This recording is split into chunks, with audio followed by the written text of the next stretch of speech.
The motorbike I'm sitting on today is version 1.0. It's what we affectionately call the Thunderchild, through the team of engineers and designers that pulled this together, and suppliers.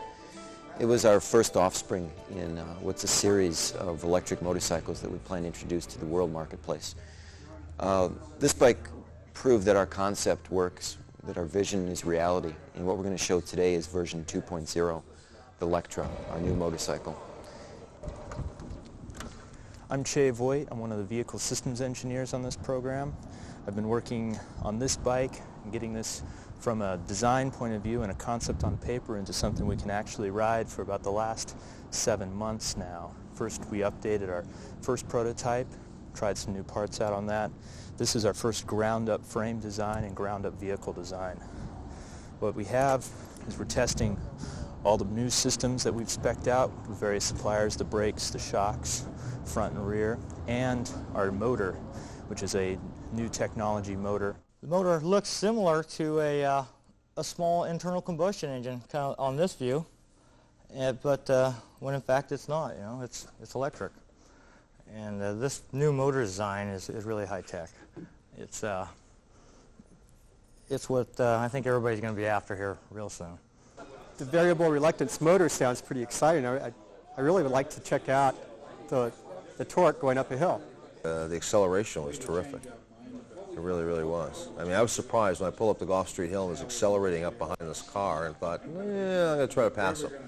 You know, the Gulf Street Hill is about as vertical as you can get. And hit the gas and, you know, just went right around the guy. Actually hit the electricity. It took me about 10 seconds to decide I wanted to underwrite this transaction when I took the bike for a ride through town. This thing climbs hills like a billy goat.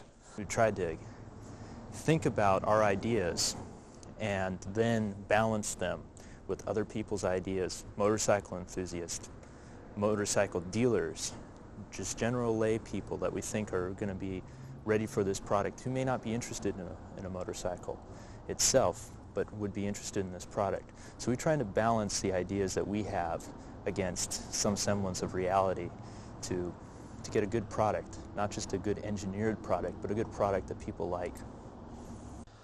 I liked the engineer mentality.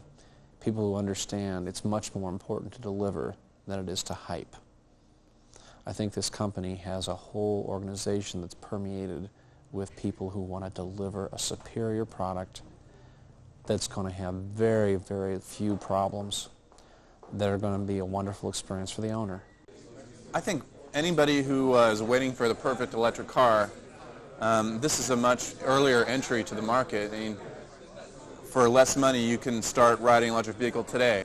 I think they ought to go, after they have proof of product on this one, go right ahead into an off-road version, because I think it's be real attractive for the trail biker. Not necessarily the intense off-road competitor, but the recreational trail biker. And also for the city, obviously it addresses the pollution and noise problems that are associated with motorcycles, and quite frankly, give them a bad name. Well, the interesting thing about the product, not only is it a new niche, but it's got a two-level appeal. It's very environmentally friendly. So you have absolutely no emissions from this. You've seen a lot of two-cycle motors and mopeds that have a lot of emissions, probably more so in Asia than here. But secondly, it's quiet. Most people would probably think, you know, it'd just be, you know, really cool and a great way to get around town. The initial appeal will be in very warm weather climates where you have more motorcycles and bicycle sales. Obviously, all throughout California, Arizona, Texas, and the Southeast in the States. And then you've got, obviously, Asia would be another market as well as Europe. I also think the overseas market is going to be great for them. I think they will be able to compete in this price range with Vespa and you know, some of the other overseas manufacturers that are just now starting to convert to e-bikes. The Pacific Rim is the bonus. I think this company can be extremely successful purely in the domestic channels. What's going to make a dealer say yes is market potential. And I think a lot of dealers, like myself, are concerned with the fact that every year goes by, the average age of the average rider goes up a year. You know, there's a lot of product out there, a lot of people trying to bring out product that takes another slice out of that middle-aged pie, basically. But nobody's doing anything to address the young people coming in. There's a lot of concerns from moms and dads. You know, I don't want my kid on a motorcycle, but an electric motorcycle, well, that'd be okay. You know, it has a limit on power, well, that'd be okay. And I think a lot of college students, I don't think you'd have any trouble with the parents coming up and purchasing it. I think they'd see it as a real good means of the kid getting around back and forth to school and so forth. I think it's a good concept from that standpoint. I think dealers will get excited about that. And I think the other thing that'll help dealers, once people get involved with this, they can see the potential for somebody moving on up and staying with motorcycle. The rider position is motorcycle position. With this, these upper frame rails, you have a tank that you can lean in. So as you go across a turn, you can feel the bike and you can feel it stable between your legs. So that's good. You don't want the weight too high. This seems to be just fine. It seems like the weight's down low. It'll be easy to handle. There's not a tipping problem.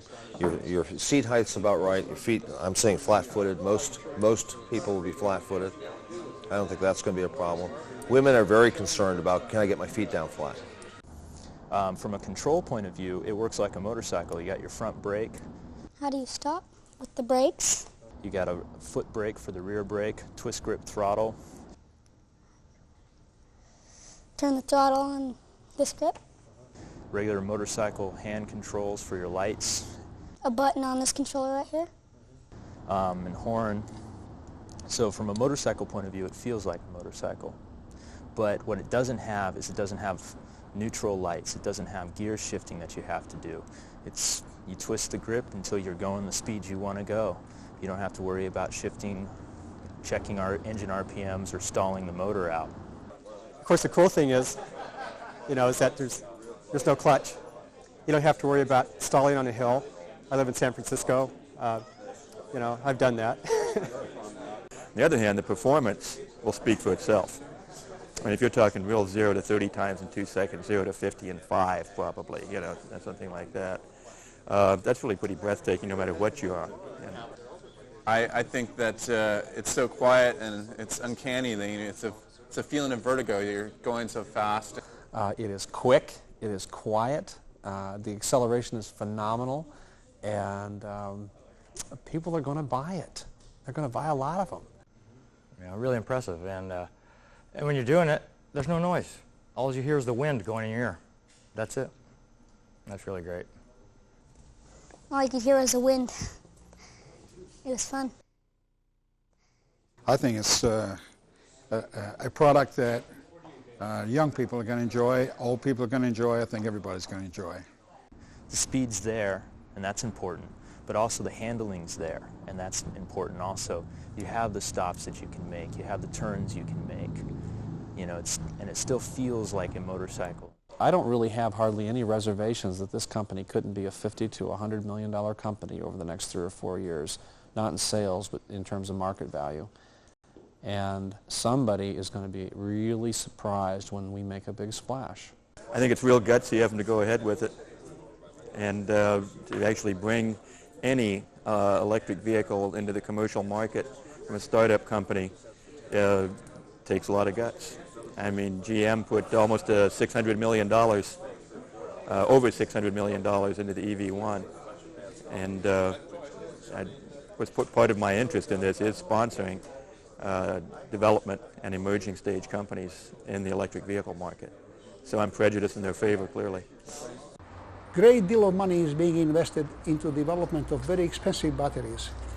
If and when that becomes viable and goes into mass production, electric bicycle business will be getting a free ride.